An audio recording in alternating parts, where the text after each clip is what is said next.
Okay, so welcome everybody. My name's Rachel James and I'm the Programme Lead for the National iThrive Programme, and it's great to be here today for this webinar on applying quality improvement methodology to support the implementation of the Thrive framework. Just to set the parameters for today, we'll just move on to the next slide. You will have seen, of course, as you joined the webinar today, that we're recording the webinar, so you'll have given your consent. Thank you for doing that. We will be uploading the recording of the webinar on our website, so you'll be able to share it with colleagues. And to enable us to do that, we've obviously made a request for you to keep your camera off and for you to be muted unless you're asking a question. We will have a Q&A session at the end. So if you've got any technical issues, please do use the chat function, which will be monitored by a member of the team, and we will attend to that as soon as possible. And if you have any questions or reflections on the content of the presentation, please do submit that using the chat function and indicate who you'd like to address it to, so that we can obviously make sure the right person answers the query. And if you want to, you can select on the using the dots on the screen to submit your queries anonymously if you don't want your name to be included. We will be sending out the slides following the webinar, as well as the link to the recording, so you'll be able to review those for the content of the session and be able to share with any colleagues who might not have been able to join. And then if you do have any questions or reflections that you'd like to share following the webinar, please do feel free to send them to the National iThrive Programme team at that email address there, ithriveinfo@tavihighport.nhs.uk. Okay, so that's our housekeeping, and just to give you an outline of today's session. So the focus is very much on quality improvement aligned with the core principles of the Thrive framework for system change, with its focus on continuously improving the quality of care and outcomes for children, young people and their families. So we have Bethan and Neelam from the National iThrive Programme, who are going to give us an overview of implementing the Thrive framework using the a model of quality improvement with a number of project examples to bring that model to life. And there will be a project ideas workshop to support you in taking some of these ideas forward in your own locality. And then Rose will go through some of the resources that are available to support implementation, and we'll have a chance at the end for any questions and reflections before closing at 12 midday. So it's really fantastic that this is a programme team event, and what I just want to say at the beginning of this is that it will actually be Bethan and Neelam's last event. They are both going to be moving on to clinical psychology training, and they weren't aware of me saying this at the beginning, but I think it's really important. People who know the National iThrive Programme know the immense amount of work that both Bethan and Neelam do for the programme and engaging with sites across the country. And I think it's really important to have that context for the work that they're going to be presenting today. And obviously we'll be very sad to say goodbye to them, but I think you know, really impressive amount of work, and we look forward to hearing the work around quality improvement today. So before we move on to introducing Bethan and Neelam, what we just want to do is a Menti to hear from you, some of your thoughts. If you wouldn't mind just taking the time on your device to go to www.menti.com and enter the code, which will appear on your screen in a moment. We're just switching between the slide deck and Menti. So yeah, you go on to www.menti.com on your device and put in the code, which is 34075376. So that's 34075376, and it will ask you that first question: are you familiar with the term quality improvement? So it's really important to try not to be biased by what other people say. If you're Most people on this call are familiar, which is great. So we're starting from a level of some knowledge. And of course, we do know that the term quality improvement has originated from the health context, but the approach can be used across the system. So thinking about health, social care, education, and voluntary sector settings, that actually as we go through with the overview of the context of quality improvement today, you'll be able to see how it can apply across the system. So I can see that there are about 10 people that have contributed. So there are a few more, hopefully, who are still getting on to www.menti.com. I'll just loiter here for a minute or so to give you a little bit of time, because if we move on to the next question, we won't be able to capture the data. So if you're struggling in any way with getting onto menti.com, do let us know, and we'll be able to talk you through how to access it. Okay, so perhaps if we move on now to the next question. So that asks you how you would rate your knowledge of QI principles and methodology. So most people have some knowledge of quality improvement methodology, and it'd be just good if you could let us know how you personally would rate your knowledge. Obviously, it's going to be different for everybody, and there's no right or wrong answer on this, but just be good to gauge where the audience is at today in relation to your knowledge of quality improvement principles and methodology. So from those who have contributed, looks like there's quite a spread. So some not so sure of the principles and methodology, and a few people have a good working knowledge. So quite a range.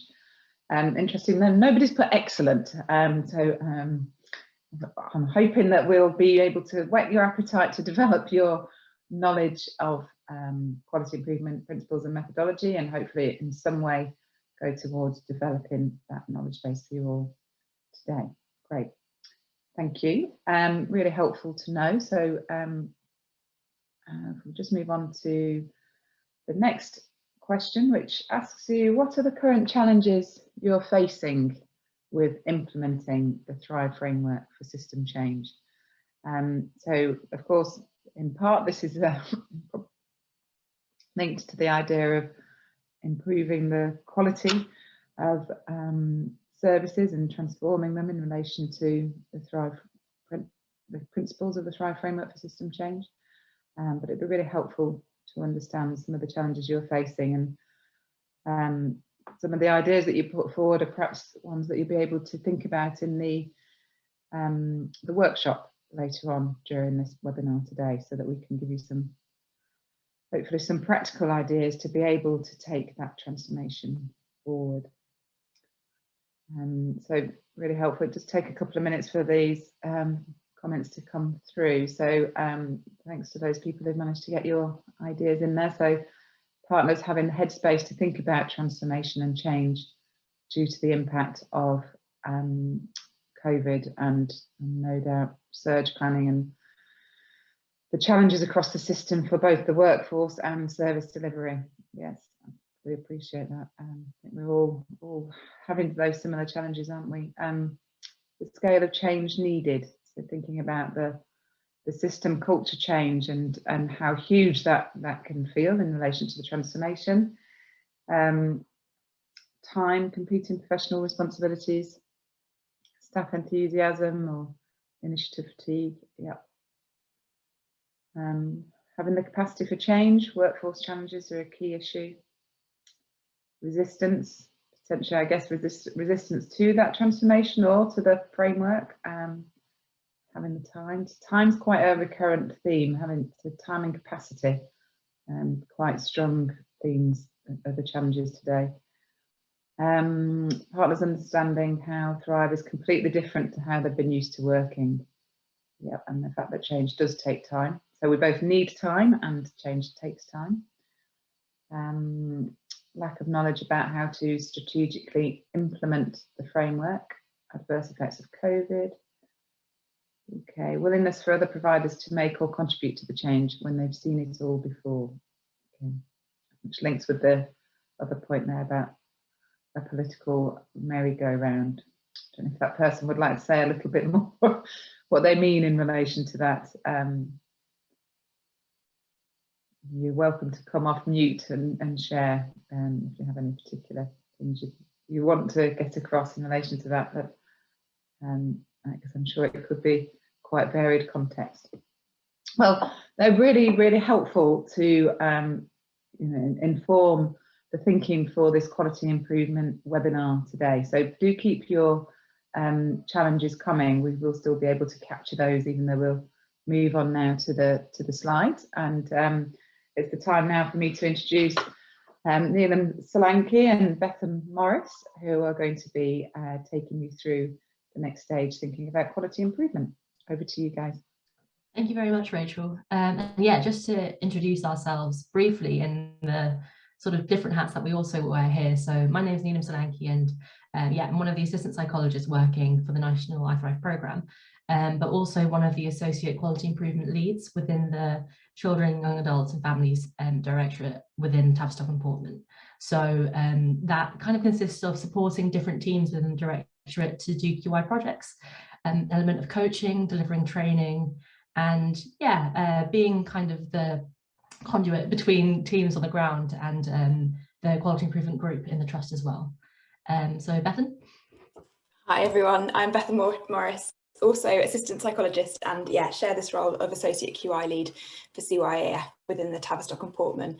And yeah, just echo everything that Neelam said, and just to add, we also have quality improvement forums as well. So like the community of practice where we share learning, we also have forums for quality improvement on a monthly basis where we share learning, because it's a brilliant way to kind of understand what else is going on with the different projects and see how their learning can influence what you're doing. Thank you. So today, yeah, we're going to be talking for the first portion of the webinar about implementing the Thrive framework and how we can use the IHI model of quality improvement to sort of work through some of those different issues that might arise. So thank you very much for putting up your challenges that you're facing when trying to implement the Thrive framework. Because, you know, a lot of these things about the scale of change and time and there just not being headspace are hopefully small, well, not small, they're huge issues, but by simplifying them and breaking them down using methodology, it might feel a bit easier to manage. And that's what we're going to hopefully try and take you through a little bit today. So great to see that there's a real range of different sort of levels of knowledge of QI, but just to kind of set everyone to the same standard. So quality improvement is about giving the people closest to issues affecting care quality the time, permission, skills and resources they need to solve them. So yeah, a pretty big ask, but yeah, something that is hopefully helpful. So it involves a systematic and coordinated approach to solving a problem using specific methods and tools with the aim of bringing about a measurable improvement. So the idea of QI is to deal with change, really, and to really carefully map change and track it over time to see what exactly is influencing change, whether that's an increase or a decrease, and then trying to tease out the different factors that are having an impact. So I think Rachel said earlier that QI is a health model, but it is a model for improving change overall with it, you know, across the system. And this can definitely be applied across other settings. So just to speak briefly, like Beth and I have supported a project within a school setting, which was really successful, looking at attainment scores, and also an outreach project, which worked very closely with social care, because yeah, as I said, it's just a methodology of trying to improve something. So yeah, helpful to keep that in mind. So thinking about the Institute of Healthcare Improvement, which is the IHI model that we use to sort of drive QI work. So the model for improvement has emerged as a key learning method, which has incorporated 3 questions to focus improvement efforts. So really looking at your aim, what is it that you want to improve, and then what we're trying to accomplish, and then feedback. How do we know that that change is an improvement? So again, yeah, thinking about positive and sort of negative change that may not be going the direction we want. And we do that through looking at outcome measures, so impact of change, the result, process measures, so evaluating change in a daily system or practice, including whether a test is on track and whether the performance is going as planned. So yeah, what's going on there, what is needed to try and achieve those outcomes. And then also balancing measures, so unintended or expected results in other areas, so like ripple effects, trying to put in a change of having more team meetings mean that there's less capacity to do other types of work, those sorts of things, and just being able to measure those things as well. And then finally, at the bottom of that pyramid, the changes, the changes. So what changes can we make that will result in improvement? And then we're going to plan those out using a driver diagram. So over to you. Thank you. Yeah, so as Neela mentioned, the very kind of start of your quality improvement kind of plan is to start by creating an aim. And what we wanted to do was just to kind of understand from your perspective, before we go on to think about how you do create a good aim for your quality improvement project, what do you think about the aim that's on the screen here? So to have more conversations about managing children and young people's low mood. So it'd be really interesting to see who thinks it's a good aim, by putting up your thumbs up symbol on Zoom, and yeah, just to get a sense of who thinks this is a good aim. And if you don't think it's a good aim, if you just don't put any other symbols, and just to get a gauge of what people think. Okay, let's see. So I can't see any. Oh, I can see a thumb up, a couple of thumbs up. Okay, getting a bit more response. Okay, thank you. So brilliant. Thanks for your contribution, everyone. So I saw Anna, I'm going to pick on you, Anna Draper. You put your thumb up, and I'm curious to know why it is that you think this is a good aim. If you wouldn't mind sharing, and sorry to pick on you. It's okay. Thank you. I think it's a great aim because everything starts in conversation and relationship. And I think the more we build relationally around change, the more likely we are to be successful, because we're joining each other and we're supporting the different bits that need to happen together.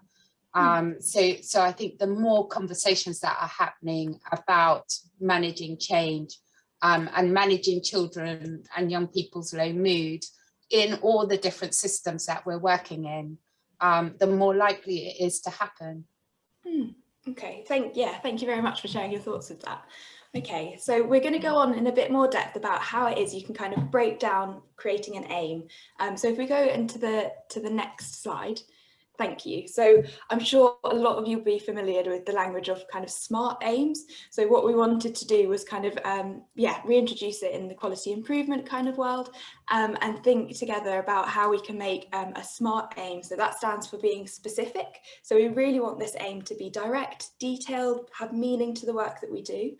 Also, we want it to be measurable. So how are we going to know that progress has actually been made or a change has been made? So it's helpful to have a quantifiable or numerical measure of change that we can include in our project. We also want it to be achievable. So I know some of the ideas that were kind of shared earlier about challenges, they're really big challenges. So with our quality improvement projects, like Neelan was saying, we want them to be quite refined so that we can kind of make small changes that will lead to a bigger impact as well. So yeah, we want them to be realistic, and then also that you have the tools and resources and the people and the kind of momentum to achieve that aim. You also want it to be relevant. So you want it to align with your values and long-term objectives. So in this case, it would be implementing the Thrive framework in your locality. And we also want it to be time-based. So you want to be kind of having a specific amount of time that you'll be spending on this project, creating small changes and seeing whether you can kind of track that progress. So having the kind of the date that you want to start the project from and when you want it to end, just so that you've got quite a defined and boundary period of time that you'll be doing this project for. Okay, thank you. And yeah, this is something that's really helpful and definitely helped me when I was starting my quality improvement journey with creating an aim that was SMART. So it's something that if you kind of go through the different stages and tick them off one at a time, by the end of it, you'll be finished with a really helpful aim for your project. So by answering the question, so what is the problem or opportunity, and is it clearly stated? You can kind of going through them. So I'll read them in turn. So the first one, as I said, is answering, is the problem or opportunity clearly stated? And if it is, brilliant. And then you move on to the next one. And is there a specific plan to manage the identified problem or opportunity? So do you really know what you're going to be putting into place for this project? And also, have you got a specific team? And do they have a target to quantify them and measure the improvement they'd like to achieve? So how are you going to know, as I said before, that change has actually led to an improvement? And thinking about the timely nature, do you know the calendar date that the team plans to achieve this goal? And also, who are you going to be working with? Who's going to be the target of this work? Who's going to benefit from these changes? So identifying your target population is really helpful. And also, who's involved in the project? So do you have a specific project team that you can identify that's going to be kind of moving and progressing this work along? And also, why is this work this improvement effort important to your work? So that kind of speaks to the values and your long-term objectives that we spoke to as well. Okay, move on to the next slide. Okay, and yeah, so coming back to the aim that we showed you, what we wanted to do was to kind of show an aim before. So you can see the one at the bottom, we've shown what an effective versus a poor aim, and it'd be really interesting to see what you think to the one at the top, which we feel is a kind of a smart aim. So you kind of, having gone through the different kind of elements of how to make an aim really kind of specific, by having the population and things like that, it would be interesting to see what you think to this top aim. So we feel that to increase the number of transparent conversations that the Early Help Hub professionals have with people accessing the hub about the different help and support options available for children and young people experiencing low mood, from 20% in Q1, so from April to June 2021, to 80% in Q2, so July to September 2021. That is it's a lengthy aim, but it kind of ticks all of the different markers for being a smart aim. So you know who's doing the work, you know who the population is, you know when it's going to happen, and you know that measure, you know how you're going to see whether an improvement has been made. So you've got those kind of the 20% to 80% and in that time frame. So we really feel that that's a good aim for quality improvement projects. And yes, it may be lengthy, but it's very clear about what you intend to do. Okay, so now that we have our aim, which is really the most important thing to make sure whether we're clear on when planning a QI project, because without that, it's kind of unclear about how everything else will pan out. So without the numbers, without the time frame, it's difficult to know how to focus your efforts. But once we've got it, once we've got our fantastic smart aim, that's really, really clear and specific about what we're going to do. The IHI model sort of takes us towards building a driver diagram, which there's a nice little illustration on here. So basically, a driver diagram is a one-page summary of your project strategy, and it has sort of, well, drivers, so like draws and change ideas. So I know it looks a bit strange, but the drivers are the areas and factors that you need to change to see improvement. And then the change ideas are the things you could do differently, which will impact on your drivers.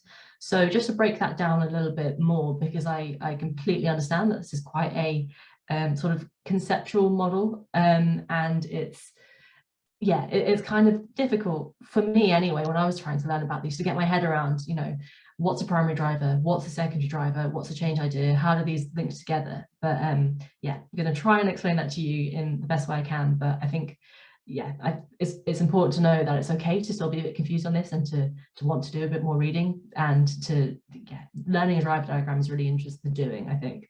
So back to basics. A driver diagram serves as a tool for building a hypothesis that can be tested. It is developed by consensus, so usually you'd have a project team, and it summarizes what the team members feel must change and which ideas may result in improvement. So the solution to the problem. It provides a way of systematically laying out aspects of an improvement project so that they can be discussed and agreed on collaboratively by the project team. So why would we want to create a driver diagram? So as I said before, it kind of maps out your entire project from what the aim is, and then the different things that need to be in place in order to achieve that aim into sort of steadily more granular levels, with a list essentially of to-do ideas at the end of it to try and achieve it. So overall, the driver diagram encourages the team to expand and map their thinking, like I said. It keeps thinking linked to the overall aim. So it means that we're not sort of going off target. We're not thinking about other things that might be useful, but they're not directly relevant to achieving our aim. It allows participants and reviewers to see the logical links and completeness at every level of the plan. So really, it keeps everything focused and streamlined into different areas. And it also supports the development of measures. So yeah, huge quality improvement is being measurable, as you know, we said earlier in the SMART aim. Specific, measurable, and achievable is so important. And we need to have measures in order to measure the change, which would obviously need to be specific. So to break it down into a little bit more detail, so we have over here the aim, what we would write down on the sort of beginning of the map, and then primary drivers just to the right of them. And one thing that's important to note is that when planning a project, it is helpful to go from sort of big to small and granular details, because it can be quite tempting to start with, oh, these are my change ideas, these are my ideas for improvement, then go backwards. But that often leads to sort of diverging from what achieving your aim actually is, just because it might be a good idea. So starting with primary drivers, these are really the things that we need to consider in order to achieve your aim. So in order to achieve your aim, you need to ensure blank. So these are the kind of the big topics or areas that you need to work on to achieve your aim. And they're all key areas of the system that you will need to implement within your project. So yeah, you need to ensure they're captured here. And these are normally quite big sort of perceptual areas. So they're often like communication streams, consistent engagement, or having knowledge to a consistent level. So making sure staff are trained. So without these core kind of pillars of a project, there's no way that your aim would be achieved. And then breaking it down a little bit more to secondary drivers. So the difference between primary and secondary drivers, first of all, is one of importance. So if the driver is big and critical, like engagement, communication, etc., you should consider it as a possible primary driver. But each primary driver tends to have secondary drivers. So these are what would need to be in place to positively influence the primary driver, which kind of then, it has an immediate impact on the aim. So do you kind of understand that, yeah, secondary drivers support the primary drivers, which support the achieving of the aim. So at this stage, for secondary drivers, you may need to involve other people who understand the primary drivers to identify what suitable secondary drivers are. So say one of them is training, there's a likelihood that you're going to need to think about what CPD your team has agreed to over the next quarter, or the budget holder to think about what training is possible, all those sorts of things. So it's really important to ensure that these conversations are open amongst your team. And then you're involving those key people who have kind of a strategic lead. And then from the secondary drivers, well-written secondary drivers help to identify relevant change ideas. And change ideas are the ideas, so right on this side here, that your team would like to test in order to help move towards the aim. So these are the tangible sort of ideas that you want to implement. This is the list of things to do, essentially. So all change ideas should have an effect on at least one secondary driver. And by association, all change ideas are expected to help achieve the aim. So they're really like the how to improve X, how to do this by implementing X, Y, Z. Yeah. So taken together, all of these are the suite of changes that go into your project plan. So change ideas should be tangible and specific, and they articulate how tangible and specific change is intended to take place in the system. In terms of doing your actual project, I completely get that there is likely to be a huge list of these different change ideas, and it's confusing to know which of these to go first, what to prioritize. But it is important to prioritize. So one method is to ask stakeholders, so which of these would have the biggest impact on the aim, and which of these is the easiest to do. So ranking by impact and effort, and then just going for it, planning it out and going for it. So what Bethan and I have done with the team is think about the aim that we were working to earlier on the number of transparent conversations, increasing them Q1 to Q2, and trying to plan basically a driver diagram to illustrate how exactly we would use this piece of methodology to try and achieve that aim. So yeah, so the driver diagram is an improvement strategy. There's no right or wrong driver diagram, but it should really just represent your team's understanding of the system that you're trying to improve.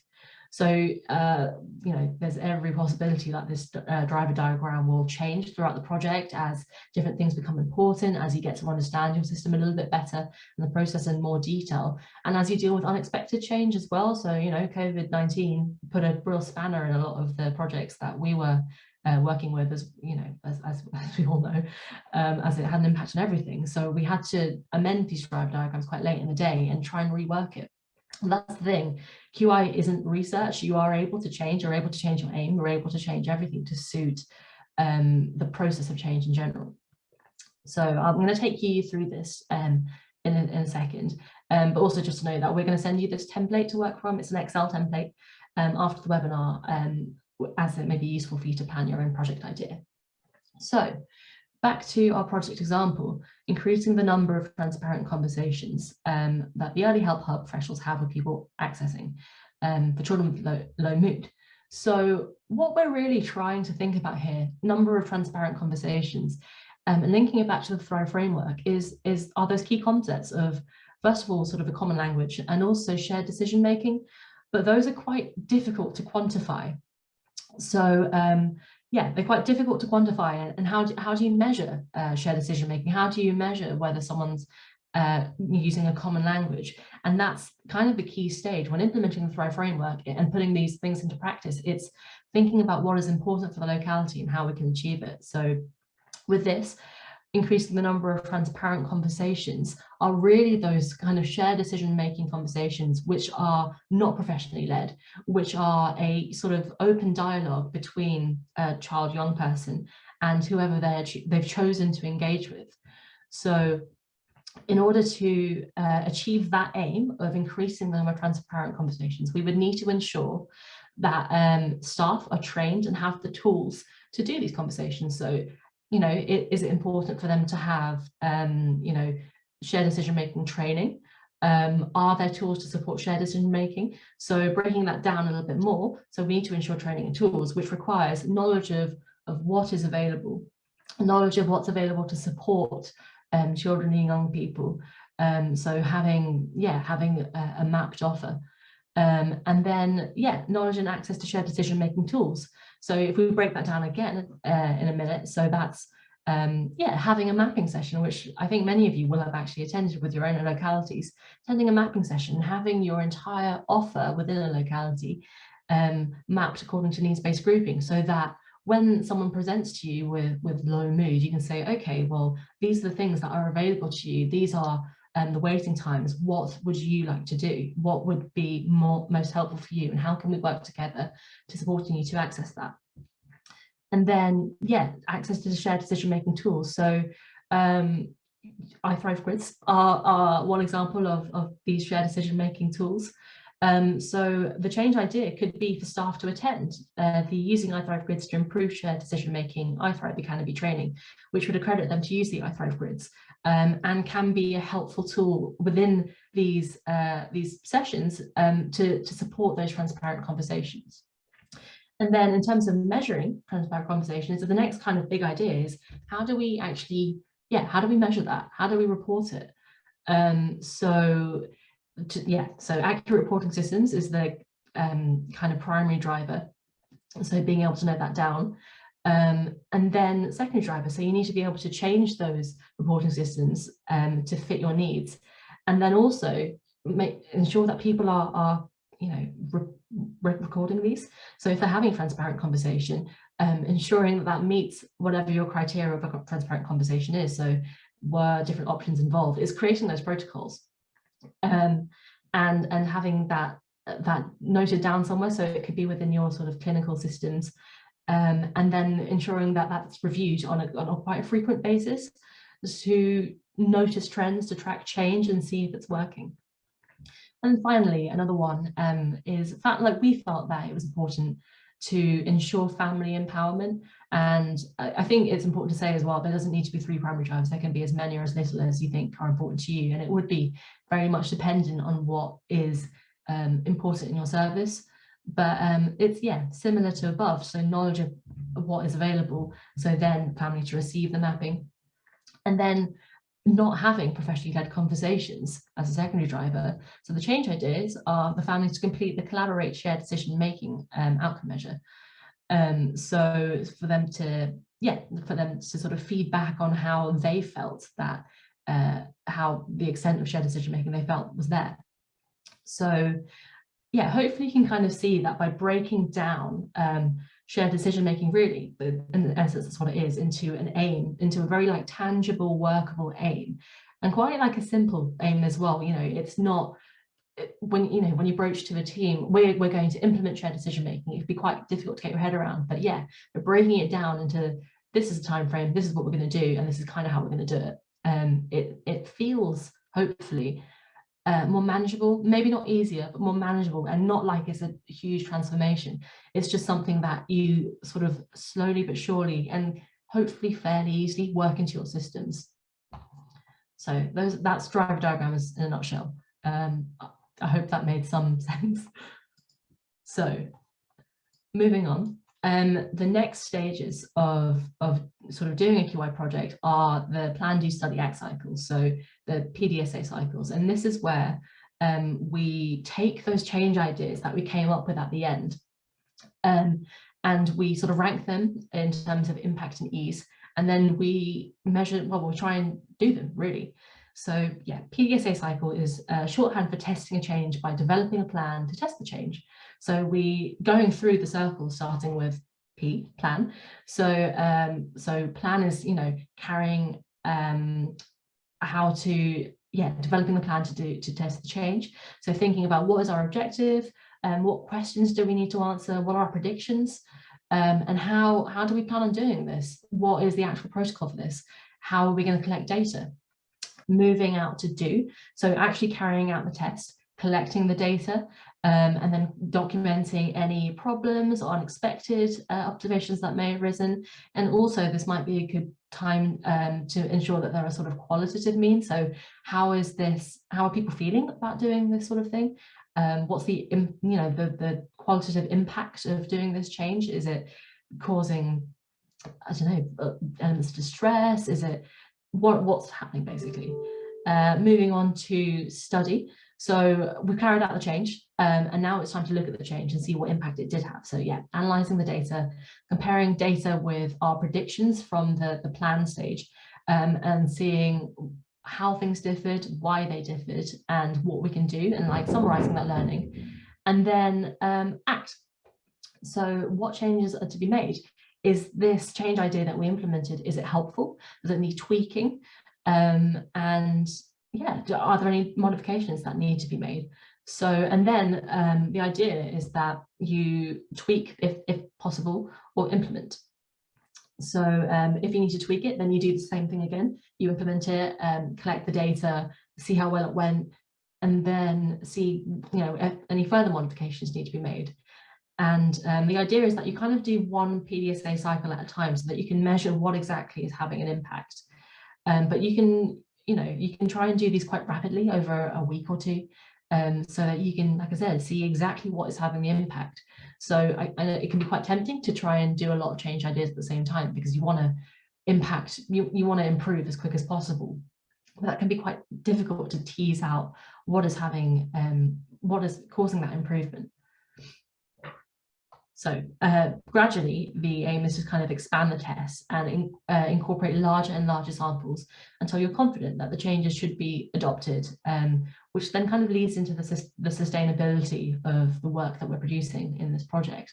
What things can we actually implement moving forward, full stop, in order to keep that improvement going. Okay, so yeah, that was PDSA cycles in a nutshell. Thinking about aims, driver diagrams, and PDSA cycles to sort of measure that change. And yeah, very aware that we've spoken to you for a long time about a lot of things. So moving on to some project examples. Thank you, Neelam. Yeah, we thought we'd give you an idea of potential projects that are aligned with implementing the Thrive framework to kind of build on the example that we shared. So yeah, if you could move on to the next slide, please. Yeah, so for those of you who receive our Community of Practice newsletter, and I hope everyone is signed up to receive our monthly newsletter, it's a bit of a plug because it's a brilliant way that we share learning from implementation sites as well as resources and tools to support you on your implementation journey. And this is a resource that we did share, well, I think earlier this year or late last year. So within the Tavistock and Portman where we're based, there was a trust-wide project to improve the experience of remote working. So with the pandemic hitting, we obviously had to adapt our way of working and move to kind of remote means. And we thought this was a really interesting project for the team to kind of take on board, because obviously before this we were doing a lot of kind of external visits, training, things like that, and we had to kind of rapidly adapt our way of working to continue to support implementation sites by delivering things remotely. And that's one of the reasons why we do these webinars as well. And yeah, so we did a kind of an we implemented a quality improvement project, and we do have a summary on our website. So this is something that's been shared previously, but we really kind of invite you to revisit it. And it does have some kind of top tips for remote working, because it does seem that we're going to have a bit of a blended approach going forward. But yeah, so it's definitely something to revisit. But now for some more kind of specific projects that we know of that are using quality improvement methodology to implement the Thrive framework. So we know of one which is to increase the recording of ethnicity and disability data of children and young people accessing a looked after children service. And this is really important because if we know who is accessing our services, we may be more aware about whether there are populations that maybe aren't as represented in our services, and where we can kind of increase equity of access is definitely something that I know that is kind of at the forefront of a lot of our minds. So this really speaks to the accessibility principle of the Thrive framework. So knowing who's accessing our services may help us to kind of outreach and engage with those communities that aren't necessarily accessing our services, and also answering the question about why is it that they may be not accessing our services, and how can we improve and make them better. And the next one is thinking about kind of co-production, thinking about the voice of the children and young people. It's really important to the work that we do, and incorporating it into our services and improving the quality of our services based on those who actually access it and their experience of our services. So one team in North Camden, they're thinking they're using the experience of service questionnaire, and they want to increase the return rates of that from 35% to 60%. And as I said, yeah, it's really important to know how people are experiencing the services that we're giving them, so that we can continue to improve them and make it a better experience for people. And then the final one is we, as a team, had an aim to increase the reach of the National iThrive Community of Practice. So we wanted to tip it to covering 2/3 of children and young people in England, and that is something that we managed to achieve at the end of the last year. So through various different change ideas, so kind of upping our I guess social media, having more conversations, increasing our reach and engaging with new sites as well. What we wanted to do was make sure that more children and young people are accessing needs-led care, having those conversations that are kind of very transparent, as we were talking about earlier, and benefiting from implementing the Thrive framework. And that's obviously something that you guys are all on board with. So yeah, we're really pleased that it's actually just under 70% of all children and young people in England are living within an area that are implementing the Thrive framework and are members of the Community of Practice. Thank you, Effie. Okay, so we're going to move on now to a project idea generation workshop. So basically with QI, it is all just in the doing, and we can talk about it for, well, much longer, to be honest. But I think, yeah, it makes much more sense when you're trying to think about something that's meaningful to you, and then going through the stages, really going through the motions of trying to write an aim. And then, you know, when you're doing an actual project, it's just getting down and doing the driver diagram and then implementing it. So what we are going to do is we are going to put people into breakout groups, quite small breakout groups, And we would like you to think about a project which may be helpful for you to implement in your locality, in your service, in your team. So basically something that's meaningful to you. And have a think about this, and then returning to the main group, present one project idea that you discussed in your small groups, and the related SMART aim. So thinking about, again, it being specific, measurable, achievable, which I've completely forgotten, and timely. So yeah, so we're going to put you into breakout rooms now shortly. You've got 10 minutes to think about a project that would be helpful for you to implement, and then yeah, come back and present your SMART aim. So yeah, no, everyone, welcome back, and thank you for thank you for doing the activity. I hope it was interesting. So yeah, we've got a bit of time now for different groups to feel free to take yourselves off camera and present your SMART aim that you would have come up with. So yeah, it would be good to have a tiny bit of background, I suppose, and then yeah, your SMART aim. So who would like to go first? I will pick on people if no one volunteers.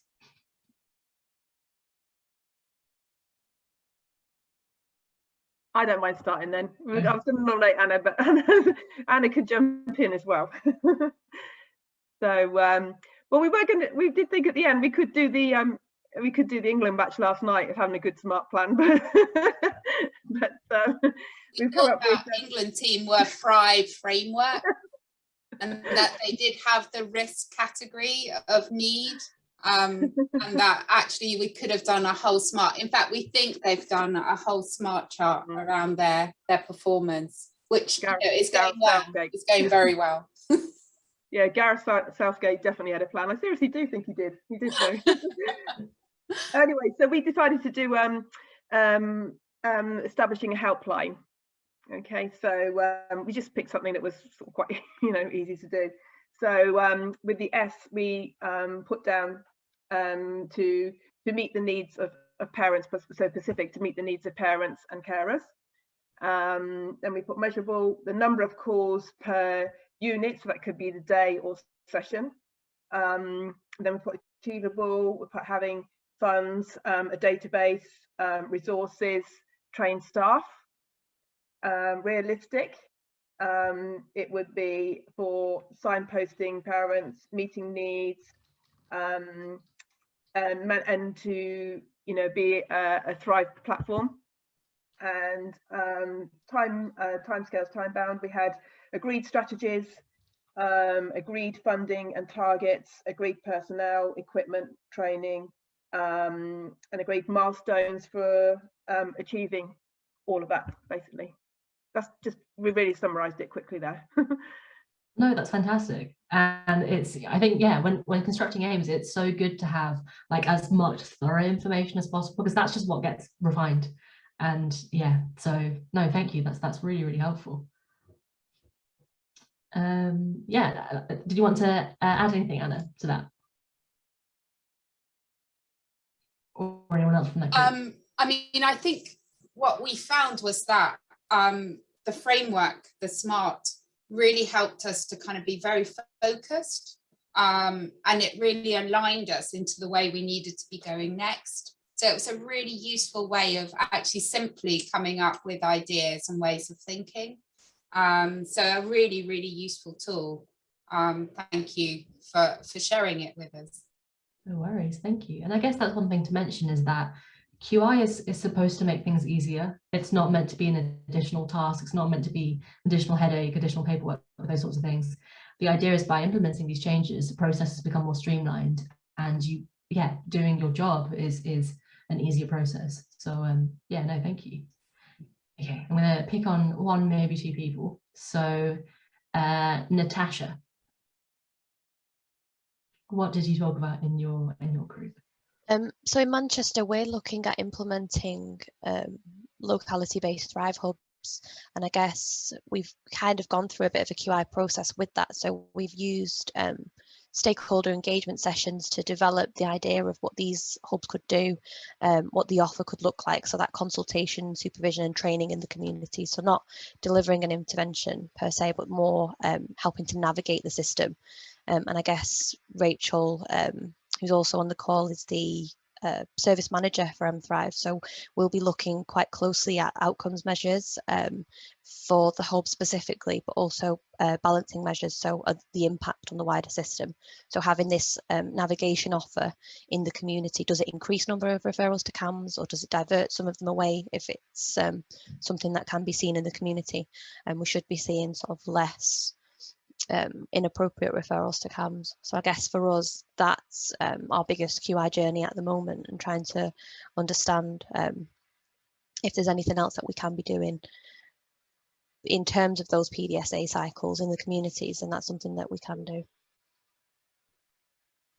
Great, thank you so much.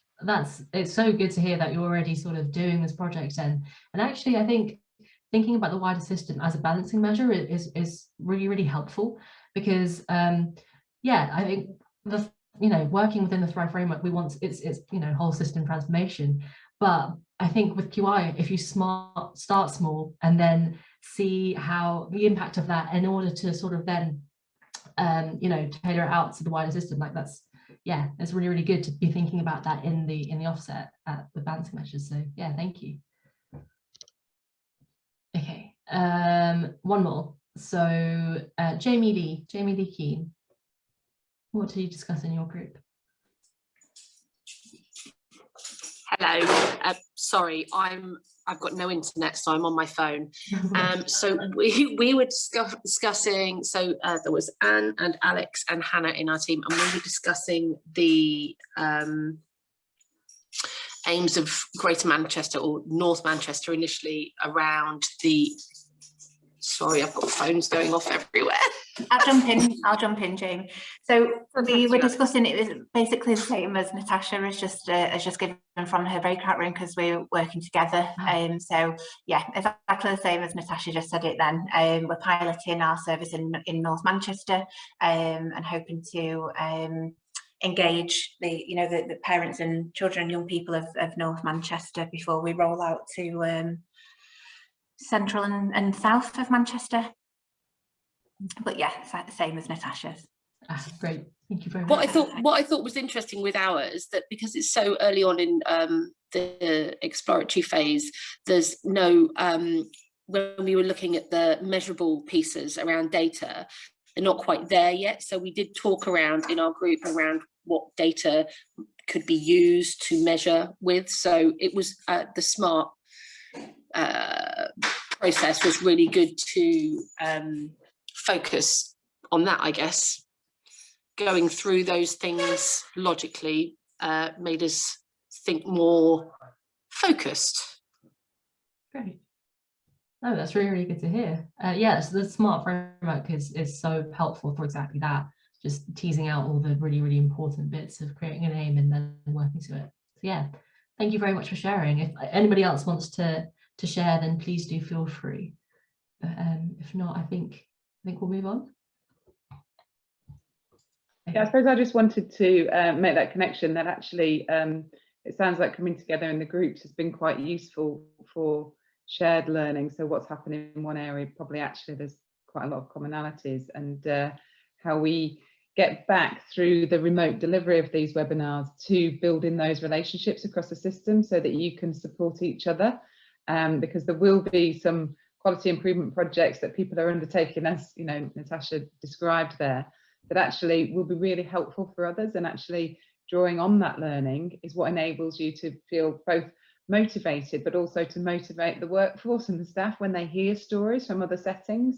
And so using those tools, implementation stories and so on, because that was something that was very clear in the Menti to me about how overburdened and overwhelmed people are feeling at the moment, particularly we all know the challenges of the impacts of the pandemic, but how we maintain that motivation and actually the energy and enthusiasm really is palpable in terms of just hearing the stories. And yeah, Anna's just put that in the chat as well.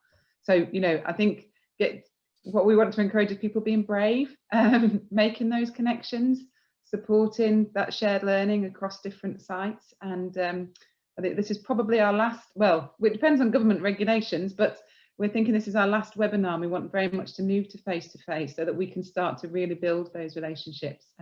Tosin, you've got. Yeah, I mean, I was just going to add to what you were saying, Rachel, because I mean, I was in Natasha and Rachel's group, and actually I think Natasha, you did so well in your description, because we actually didn't really get round to doing the smart bit of it, because we were just, you know, I was learning about what the amazing work that they're doing in Greater Manchester actually. And you know, thinking about what we can kind of steal from them for the work that we're doing in Surrey.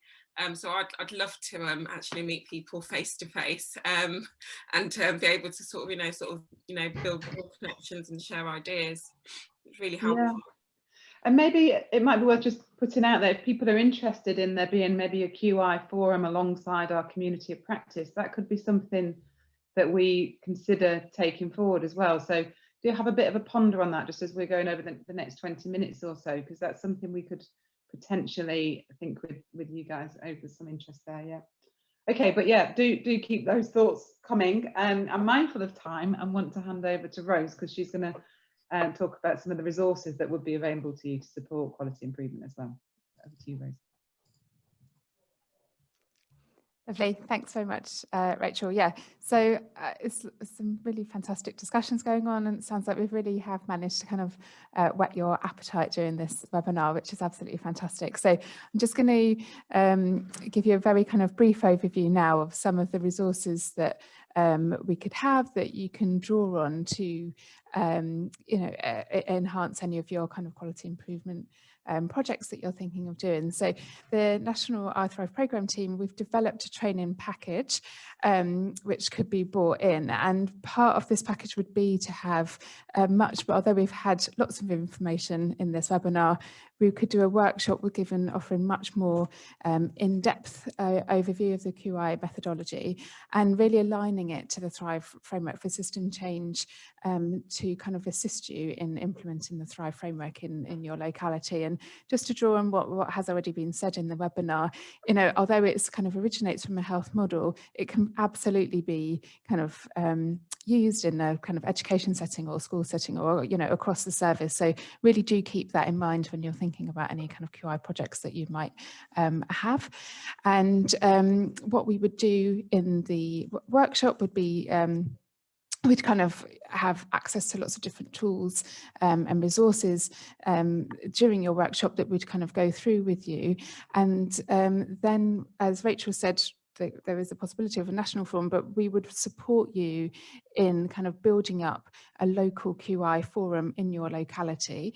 And we'd kind of do that for 3 months just to kind of help you build it up for you then to take forward in your kind of locality to implement different kind of QI initiatives. So there's our email addresses on the slide here if you do want to get in touch, if that's something that you're keen to doing. We can kind of offer you more information on that. We've also got a lot of information on our website that we can see on the next screen here. And there's a link for that, which is, of course, our slides will be sent out afterwards. So you can kind of click on that link. And this link absolutely has got lots of links for different kind of online courses to kind of further enhance your knowledge of QI methodology. It's also got some fantastic case studies on there. I know that Bethan spoke about a few of those that we've got going on. There's more detail in different case studies of using QI methodology to kind of implement the Thrive framework in different localities. And there's also some tools and resources that you could draw on if you want to kind of just feed your knowledge a bit more. So yeah, please do have a look through. There's some absolutely fantastic kind of resources on our website, so I'd really encourage you to have a look through those. And that really does bring us to coming towards the end of our webinar for today. But I think I'd like to just open it up and just have some final kind of questions or any reflections that people have had, you know, any thoughts that you might want to share about your experience of this kind of webinar, or any thoughts that you've got about going forward. And it would be really good. So maybe if we take the slides down just for a few minutes so we could see everybody, and then we are going to come back together and have a Menti at the end of this just to kind of capture some more data about your experience. But it would be really helpful for us, you know, just to hear your thoughts and any reflections that you might have had on our webinar this morning. I can have a quick look if one thing in the chat that Anne put in would be following that just very brief conversation about the potential of developing a QI forum for the National iThrive community practice. That could be something that we maintain online, perhaps, particularly given the geographical challenges, and then of course that would support relationship building in terms of sharing that learning as well. But so that is something that we could think about maintaining. And as I mentioned, we are going to have a change in team, so with Neelam and Bethan moving on, so we will be obviously needing to skill up our new staff members as well, so we can make sure that we put that as part of our plan for the autumn. Does anybody have any questions or reflections that would be helpful to share? Or is everybody in Zoom mode where actually just assimilating information feels just about manageable, holding in mind those comments of earlier? And I think that what perhaps is helpful to think about is how, you know, the training that the programme does deliver can be supported in each of the different localities that you're in. We could have support you to develop a train the trainer approach with QI to maintain those forums in your local communities. Obviously thinking about cross-sector representation. Anna, you came on screen then and you're not on mute, so do you have something that you want to share? Or no, I was just thinking that it's really, I think this is so key to the paralysis that we were kind of seeing right at the beginning when people were saying, what are the blocks? Because actually, when it feels so overwhelming, and we are at the moment feeling overwhelmed as a system around the NHS, it's so hard to see anything that we can do that would make things different, and you kind of feel really stuck. Whereas something like this just really brings it down to the small nuggets from which we can create systems of change. And it doesn't feel like you're having to do the whole system, it's just bringing you into that one focus. And I was just thinking that can be quite energizing in its own right. It creates energy around how we then start to do that systems change that we need to be doing. Absolutely, and it gives you information that you can share to celebrate, so it might be that it's not necessarily you know, celebrate the success of something, but that you identify where things need to change as well. So you know, challenges in a system can be identified through PDSA cycles as well as successes, but it really enables you to create those success stories of change to really motivate and harness that energy, as you mentioned. Totally. Okay. I'm mindful we often do run out of time for the Menti. Should we move to that now? And people, you know, it'd be great if you're happy to come back onto camera as well, so that we can have a discussion. But while people are perhaps collecting their thoughts, really important to get that feedback, obviously, as Bethan and Neelam described. It also links with our own feedback cycles. So if we could ask you to go back to Menti. So there's a different code, so you go to the same site and then you just enter, did I have to restart Menti? Yeah, so if you just go into www.menti.com again, and then you'll be prompted to put in a code. So it's a different one, as Rachel mentioned. So it's 34251351, and you'll get that first question. So how helpful was this webinar to you? Right. Thank you. So great to do this, and of course if you want to do the QI training, important to get this feedback as a part of your data capture as well. So as you know, we really do value the feedback and make use of it to plan our future activities. So really useful to hear from you. I just need to close some of the screens. Okay, so yeah, people are managing to cast their votes, and it will give you a few minutes to get in with the new number and code before we move forward to the next question. But probably that's yeah, people are starting to drop out, so we move on to the next question.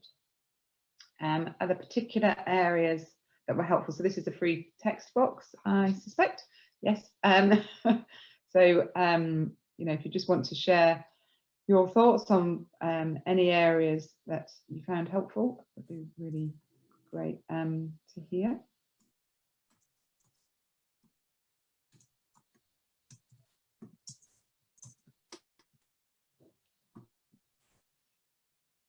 Giving the examples, yeah.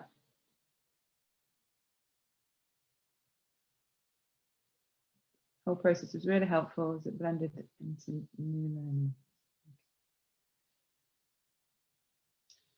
learning. So these are really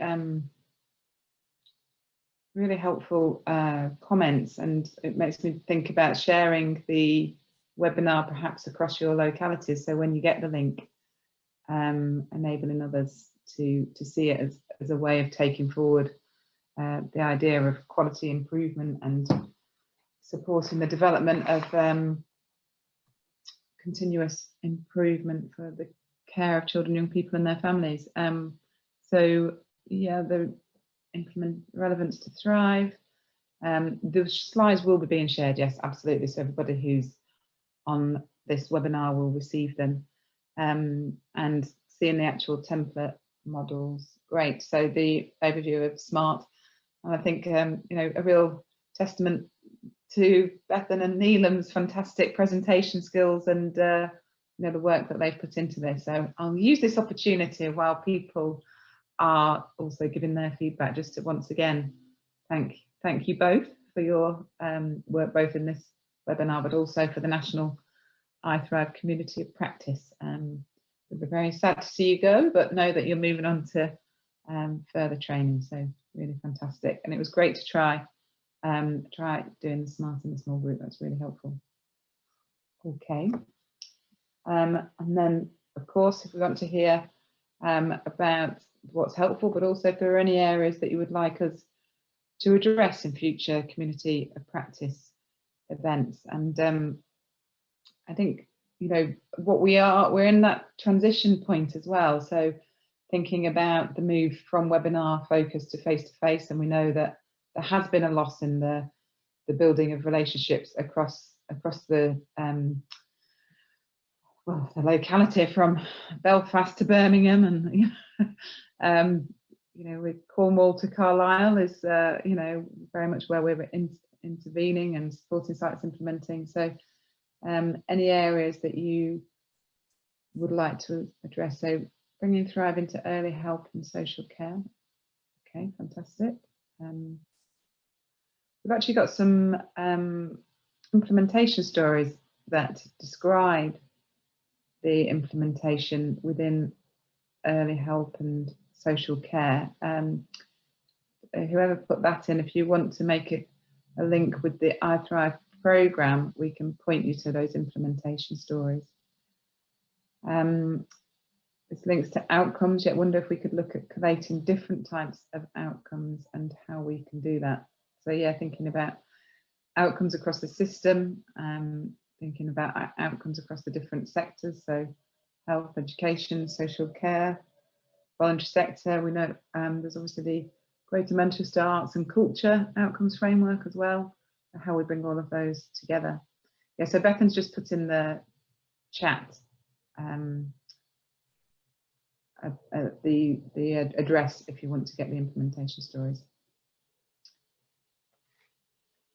Okay, yes, we've got the outcomes framework webinar as well with the link. I don't know if it'd be possible to magically put that in the link as well, in the chat for people, so that they'll be able to access. And networking and collaborating opportunities with areas doing similar projects.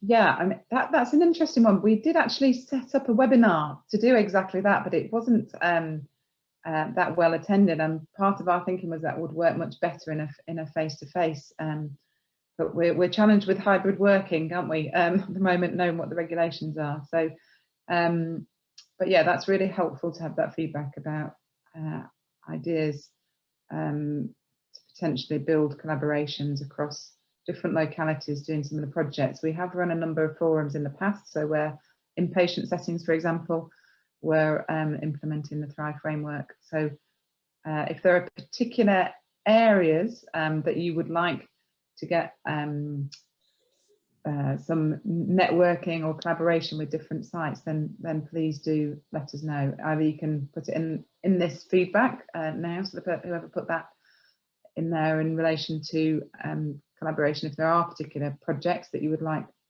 to get support with from other sites, please do add that in.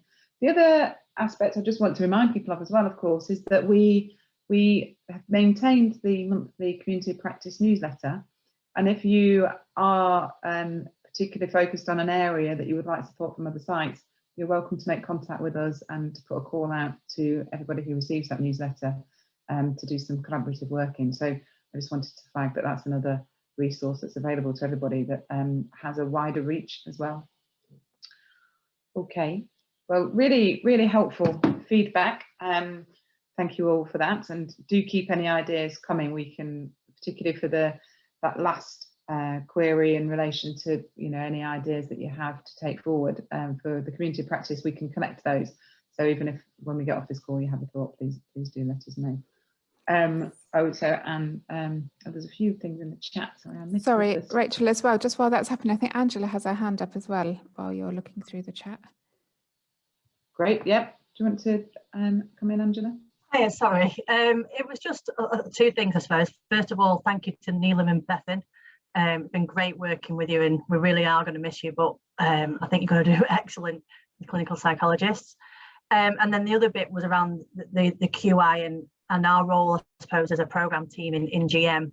And, we have that overarching outcomes framework that you know about anyway, that we're presenting, but also we have been kind of working a little bit with Natasha and other areas about when they start doing those system change and aligning like that meso level change, I suppose. So we've now got a model for CAMS that's Thrive, and it'd be brilliant to bring this QI methodology into those areas and how we can support, I suppose, different localities when we start doing some of that transformation and bringing the QI approach in at very early stages with that. So thank you, and it would be useful for us to use there.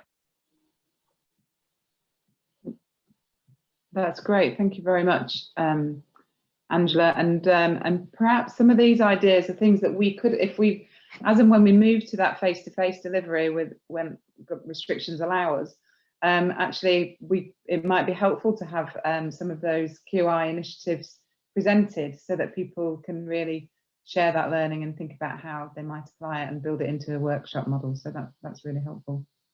Thank you. Okay, I'm mindful of the time, so I'll probably start to draw things to a close now, and just want to say thank you to everybody for contributing today.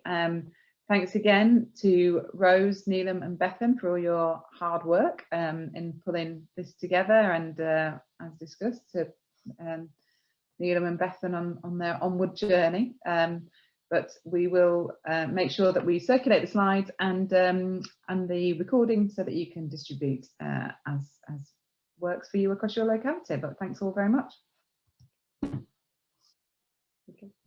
Yeah, there's the website as a reminder, so please do make use of that and the resources. And if you want to sign up to that monthly community of practice update, then please email the ithrive.info@tavieport.nhs.uk website. And thanks again. Bye all.